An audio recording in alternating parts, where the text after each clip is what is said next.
All right, number one. So I think you already know what to do here. You just add one line at a time to ease into it. The goal is to get the whole thing at the 150. So the fact that you're going to be working at 150 this week is proof to me you are getting better at playing faster. So that's good. We're tapping into that potential. We're getting you getting speedy here. It's the end of the night. I sounding like an idiot. I'm sorry. So I didn't mean to click that. And yeah, same thing here. Just work up 1 to 150 for everything. So you can do like add a line at a time or work on a line at a time. That's perfectly fine. Break it down into as many small pieces as you feel would be necessary. And then just the 140 is the top speed goal to reach now. So the rhythmic stuff with the single notes on the 16th notes, you're done with that. You've made it through, so good. Very good. So we're working with the 16th notes legato stuff, and we're going to get rhythmic with that eventually. There's rhythm here, but what I want you to be able to do first is ascend and descend a whole scale doing the 16th note stuff. So what the 16th notes sound like for a full scale using the C scale would be this.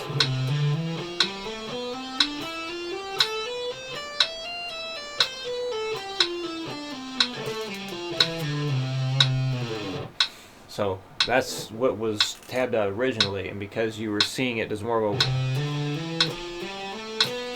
making it triplets, so that's why we're doing this instead. So this way you have the 1E and a 2, 3E and a 4, 1E and a 2, and so on. So definitely use Guitar Pro to help you out with that.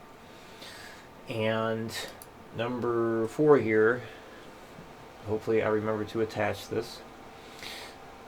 So to add 9 chords in the key of C or A minor, and I want you to use as many open chords as possible.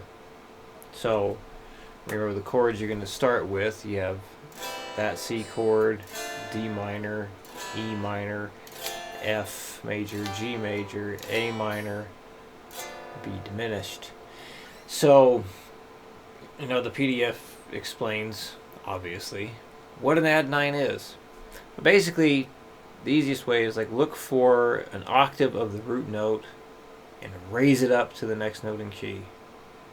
Just like when you kind of did that with the suspended seconds and suspended fours. For the suspended second, you found the third note or the third interval and lowered it to the next note in key. For the suspended four, you took the third interval and raised it to the next note in key. Well, do a similar thing here. But now you're going to take an octave of the root note and raise that up to the next note in key. So that's the easiest way of going about it. Maybe sometimes it won't work so easily. So get creative if you need to. Make sure you follow the flat nines when they come in. And remember, a ninth interval is the same note name as the second interval. They're just octaves apart. And you could call a chord and add 2. Some people get really specific, like saying, it has to be at the correct octave. So my thing is, if there's a third or flat third present, then that note, we consider the interval a 9. And that's basically my rule of thumb there. So I think that covers it. But if any questions come up with the chords, just let me know. And I will see you again next week.